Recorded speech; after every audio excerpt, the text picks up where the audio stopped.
Greg Lathis Smith is an author that has written many books, and Greg is the author of several books for middle school readers, including Little Green Men at Mercury Inc., Ninjas, Piranhas, and Galileo, Tofu, and T-Rex. His next novel for the middle grade is Chronal Engine Borrowed Time, the sequel to Chronal Engine, the book I just read, and is scheduled for release in fall 2015.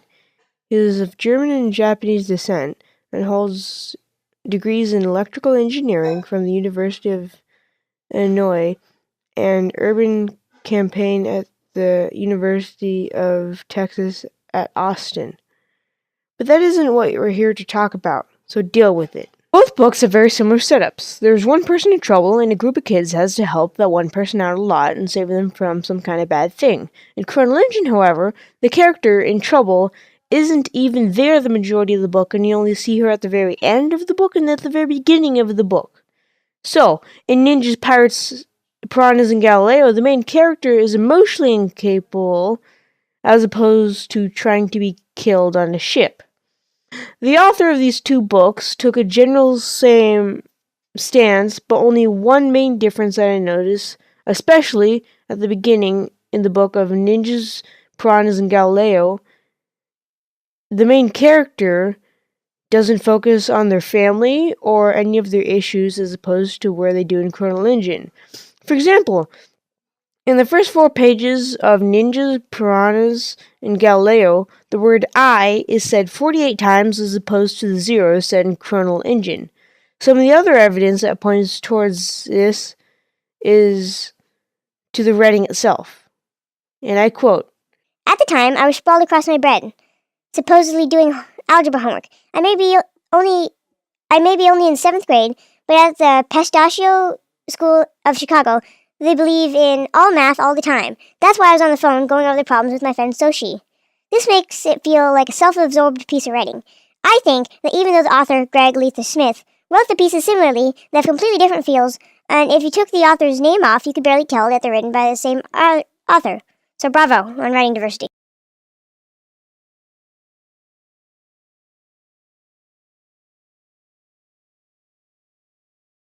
Chronal Engine is a book about a group of kids who were staying in a different country for a while because her mom was a paleontologist. One day, Emma was mysteriously captured and sent back in time, where they're forced to go to a trip back in time using their grandpa's time machine. This book shows many different traits and themes, but the one that it really exemplified was a trait of themework. One example of this is the creature froze. What is it?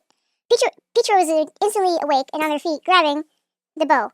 Cal rolled over and came up standing, one hand holding onto the hatchet, the other onto his ribs. I yelled again, shining the beam of the flashlight into the Tyrannosaurus's eyes with a hiss. The creature turned and rushed off. In that situation, if, for example, Peach didn't wake up the others to deal with the T-Rex, they would have most likely died because he thought he could quote-unquote handle it. In that situation, if, for example, Peter didn't wake up the others to deal with the T-Rex, they would have most likely died because he thought he could quote-unquote handle it. Throughout the book, whenever they didn't work as a team, they end up at a worse spot as opposed to if they have worked at a team. One example of this that always led to a sense of mistrust in the characters is how they kept all documents secretive about the info they had. The example is the second volume of lab books rested at my feet while I held the first one open against the dashboard to try to read it. Those books were the way back to the present, and he kept hiding them throughout the whole entire book. The setting was very important to the story because of the kind of people that the protagonists are. They are the spouse of the paleontologist, and if this took place in a museum, this would have no depth. One example of this is the fact that the book will have complete segments dedicated to educating you on some kind of dino. One example of this is, finally, a key stood straight, triumphant, and prey dangling from his mouth. "Is this an earthworm?" Kyle asked. "Looks like it." Using my fingers like a rake, I ran the hand across the ground, pulling up another earthworm. "Lunch, anyone?" He dropped the earthworm into his mouth like a strand of spaghetti. I give this book a 6 out of 10. It gets most improved trophy. Oh! Please tell me who wants a... I give this book a 6 out of 10. It gets most improved trophy. Oh!